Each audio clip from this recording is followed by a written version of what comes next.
e Salvador Jesus Cristo. Que você tenha um ótimo domingo e que a palavra do Senhor possa te abençoar rica e abundantemente.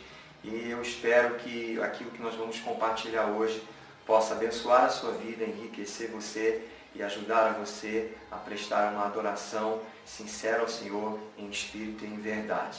Nós temos falado aqui sobre um modelo existente lá no Velho Testamento e através do tabernáculo que Deus orientou Moisés para construir. E esse modelo é uma espécie de um mapa para que a gente possa se guiar no caminho da adoração, para que possamos encontrar com Deus e cada vez prestar uma adoração mais sincera, mais real, mais autêntica e que possamos crescer junto rumo à intimidade com o nosso Pai. Amém? Nós falamos na última oportunidade que estivemos juntos, falamos sobre 2 símbolos que estão presentes no tabernáculo e que começam a nos ajudar a entender como esse mapa lá do tabernáculo tem a ver conosco hoje. Nós falamos do primeiro símbolo, que é a porta na entrada do tabernáculo. Na palavra de Deus, a porta é Jesus. Jesus declara, eu sou a porta. Quem por mim entrar será salvo. Entrará, sairá e achará alimento para a sua alma. Jesus, ele usa algumas metáforas para esclarecer a sua missão. E ele fala que ele é o caminho, que ele é a luz, e ele também fala que ele é a porta. E nós entendemos, assim como toda pessoa que lá no Velho Testamento precisava passar pela porta para entrar dentro do átrio, que era aquele pátio onde tudo acontecia, Jesus, essa pessoa precisava passar pela porta. E assim como a porta naquela época era o caminho de entrada para que as pessoas pudessem estar ali oferecendo o seu sacrifício ao Senhor, nós vemos que hoje, essencialmente, Jesus, ele é o caminho de entrada para que o homem possa se conectar com Deus. O que eu estou querendo dizer com isso? Que não podemos adorar a Deus se não for através de Jesus. Não há adoração, não há intimidade com Deus se não passarmos por Jesus. Jesus é o elo, é o sacrifício definitivo. Então, nós passamos por Jesus. É necessário nascer de novo para adorar. Eu tenho falado sobre isso, que todo ser que respira, ele pode louvar a Deus, mas só pode adorar aquele que nasce de novo. O segundo símbolo que nós falamos foi do altar, também muito importante. Depois que você passa pela porta, você vai se deparar com o altar. As pessoas que ali se chegavam no tabernáculo, eles passavam pela grande porta, o portão, e logo em seguida levavam e encaminhavam os seus animais no altar para que fossem sacrificados. E ali o sacrifício daquele animal, o sangue derramado daquele animal, iria cobrir o pecado daquelas pessoas que estavam ali. E Deus então tinha misericórdia daquelas pessoas, Deus perdoava aquelas pessoas e elas estavam então livres dos seus pecados. Evidentemente que nós sabemos pela Bíblia que o sangue de animal, ele não tem poder para perdoar pecados. Mas Deus usava aquilo ali como uma simbologia. E ele estava, na verdade, apontando para o futuro, para o seu Filho Jesus, que era o sacrifício definitivo por toda a humanidade que cresce no seu nome. E então teria certamente o perdão dos seus pecados. Então, o altar era esse lugar de entrega, o lugar onde o homem ele renunciava, ele reconhecia o seu pecado. Eu gosto muito do texto do profeta Isaías, capítulo 6, porque ele fala que ele teve um encontro com Deus. Quero ler para você aqui. E ele fala que esse encontro marcou a vida dele. Diz assim no capítulo 6 do profeta Isaías, verso 1. No ano em que o rei Uzias morreu, diz Isaías, eu vi o Senhor assentado sobre um trono, um alto e sublime trono, e as abas de suas vestes enchiam o templo. Acima dele estavam serafins, cada um deles tinha 6 asas, com 2 cobriam o rosto, com 2 cobriam os pés, e com 2 voavam, e proclamavam uns para os outros, Santo, Santo é o Senhor dos Exércitos, a terra inteira está cheia da sua glória. Verso de número 5 diz assim, então gritei, Isaías, ai de mim, estou perdido, pois sou um homem de lábios impuros, e habito no meio de um povo de impuros lábios. Isaías, diante dessa visão, estava reconhecendo a sua situação, porque ele ali confessou o seu pecado diante de Deus. Ele ali estava percebendo a sua situação diante dessa visão que ele estava tendo da grandeza do poder de Deus. E ele percebe o quão miserável ele era. Então, o altar é esse lugar de entrega, é esse lugar onde o homem ele pode se voltar para as coisas novas e deixar as coisas velhas para trás. Então, daí a importância do altar na nossa vida. É onde nós confessamos, é onde nós entregamos tudo a Deus, para que a gente possa seguir em frente na direção de uma intimidade maior com Deus. Hoje nós falaremos sobre mais 2 símbolos. E o primeiro dele é a bacia ou pia, que se encontra no livro de Êxodo. Quero ler um versículo aqui também. Êxodo capítulo 30, verso 17. Diz assim: faça uma bacia de bronze, com uma base de bronze, para se lavarem. Coloque-a entre a tenda do encontro e o altar, e mande enchê-la de água. Arão e os seus filhos lavarão as mãos e os pés com a água da bacia. Toda vez que entrarem na tenda do encontro, terão que lavar-se com água para que não morram. Esse era um decreto que Deus tinha deixado para Moisés, para que eles, os sacerdotes, todas as vezes que tivessem que entrar na tenda do encontro, eles antes tinham que passar nessa pia, que era feita de bronze, do qual eles usaram os espelhos das mulheres, que na verdade os espelhos das mulheres não eram um espelho como nós temos hoje, feito de aço, de outros materiais, mas os espelhos daquela época eram bronze polido. Então foi tomado os espelhos das mulheres e feito essa bacia, ou essa pia, onde os sacerdotes chegavam ali e lavavam as suas mãos e os seus pés. Agora, eu quero aproveitar essa figura, essa imagem ou esse símbolo para falar com você 2 coisas importantes. Primeiro, quando o sacerdote chegava ali para lavar as suas mãos, ele olhava e ele via o reflexo do seu rosto na água e naquela parte que não ficava com água também da bacia de bronze. Todos os 2 refletiam e ele podia ver o reflexo do seu rosto. A palavra de Deus fala para nós que a água, o símbolo da água é a palavra. A palavra de Deus também significa a água. Então, quando a gente olha água na Bíblia, está se referindo à palavra de Deus. Então, quando a palavra de Deus, quando nós lemos a palavra, quando nós conhecemos mais a palavra, mergulhamos nessa palavra, nós somos limpos por essa palavra. Porque ela faz uma radiografia dentro de nós. Ela mostra a situação que nós estamos. Então, os sacerdotes, quando olhavam ali, eles viam um reflexo do seu rosto. E eles podiam ver como estava a sua face. Isso mostra para nós que quando nós conhecemos a palavra de Deus, quando nós lemos essa palavra, nós vamos vendo a situação que nós estamos. E temos a oportunidade de mudar em direção a Deus, caminhar na sua direção e estar caminhando para melhor, estar mudando a nossa vida para melhor. Um outro aspecto interessante dessa liturgia, dessa simbologia ali, é que eles lavavam os pés e as mãos que estavam empoeirados. E nós sabemos que aquela região é uma região de muita poeira, desértica. E certamente as pessoas chegavam ali com seus pés e mãos bem sujos e empoeirados. E a palavra diz que eles não podiam chegar na presença de Deus da maneira como eles vinham de fora, com os pés empoeirados.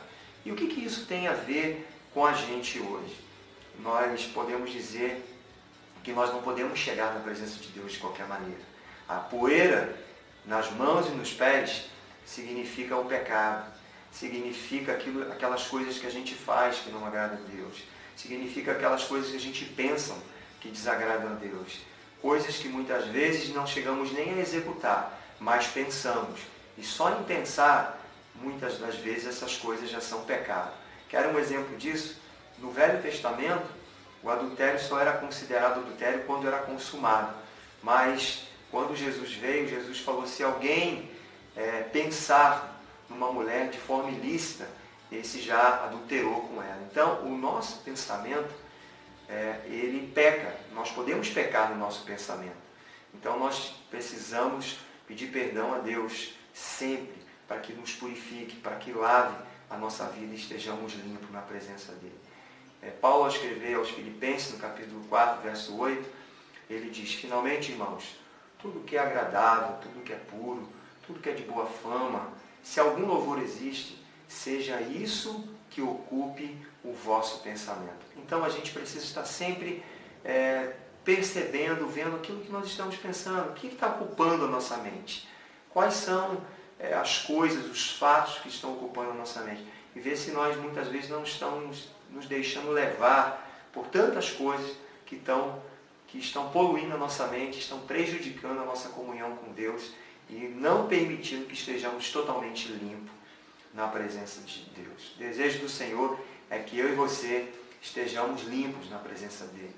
E para isso a palavra está sempre pronta para nos lavar, nos purificar, para que estejamos sempre na presença do Senhor, entrando na presença do Senhor, sempre sendo purificado com ela. Eu quero deixar ainda um texto para você que está no livro de Paulo aos Romanos, na epístola de Paulo, carta de Paulo aos Romanos, melhor dizendo, capítulo 6, diz assim: da mesma forma, considerem-se mortos para o pecado, mas vivos para Deus, em Cristo Jesus. E ainda o verso 14 diz assim: pois o pecado não terá domínio, porque vocês não estão debaixo da lei, mas debaixo da graça. Então, o que a Bíblia está afirmando aqui através da carta de Paulo é que nós devemos nos considerar mortos para o pecado e vivos para Deus. E como que a gente faz isso? Sempre que a gente se purifica através da palavra de Deus, sendo lavado por ela, pedindo perdão a Deus, nós nos tornamos mortos para o pecado e vivos para Deus. Amém? Seguindo em frente, nós temos agora um outro símbolo, agora já dentro do lugar santo. E aqui cabe uma nota interessante, que lá no Velho Testamento, as pessoas, elas passavam pelo portão, iam até o altar, e do altar eles não podiam prosseguir mais. Apenas os sacerdotes se lavavam na pia, e apenas os sacerdotes podiam entrar no lugar santo. Ali não era um local para todas as pessoas que entravam, apenas os sacerdotes. Mas eu quero dizer uma coisa para você.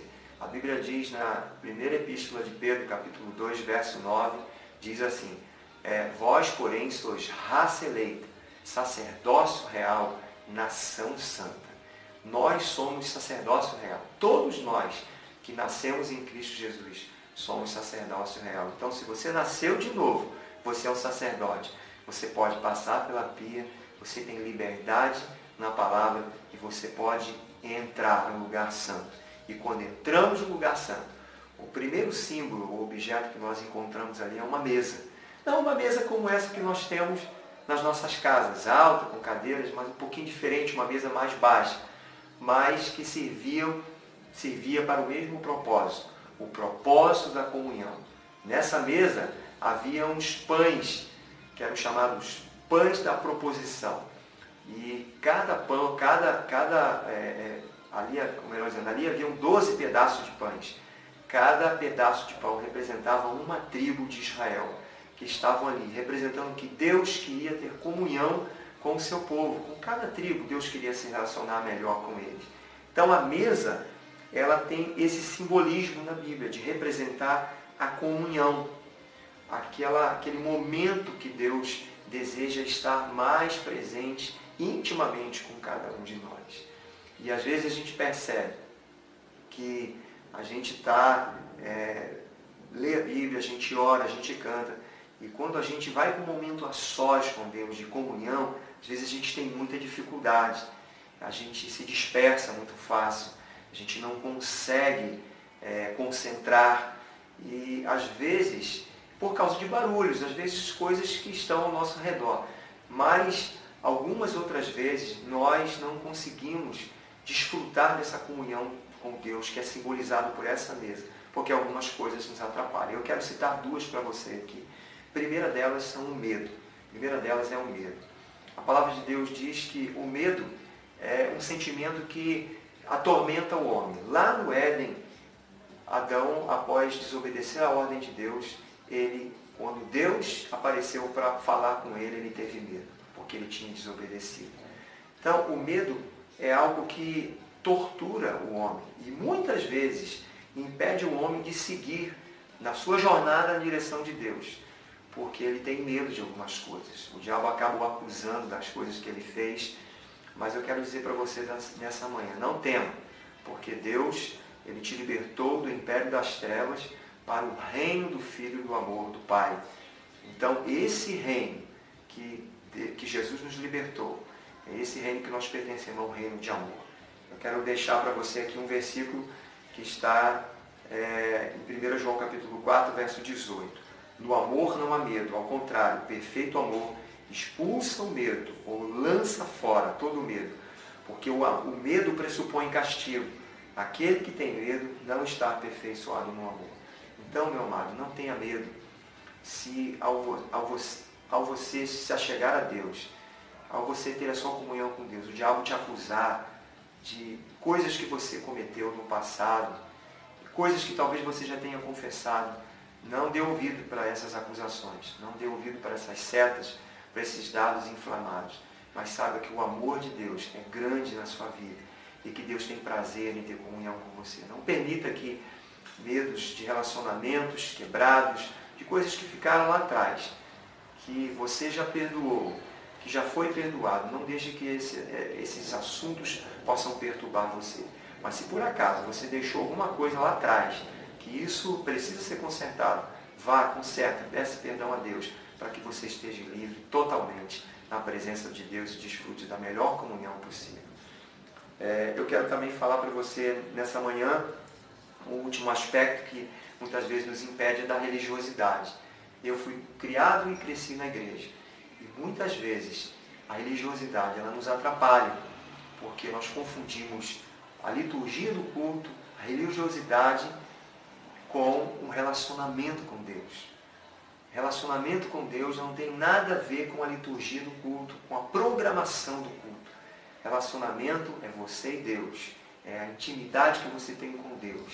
É o quanto você conhece Ele, o quanto você o deixa Ele te conhecer. Isso é um relacionamento. Então não impeça, não permita que a religiosidade, que as coisas que você aprendeu, que talvez você tenha isso como uma coisa máxima para a sua vida, que isso esteja impedindo de você mergulhar mais fundo no relacionamento com Deus. Não permita que isso te atrapalhe. Pelo contrário, que nenhuma espécie de religiosidade possa impedir você de estar mais perto do Pai. E que você possa ter uma intimidade tão profunda com Deus, que a sua adoração ela seja cada vez mais perfeita, que cada vez ela seja mais real e a sua intimidade cresça e se desenvolva na presença de Deus. Amém?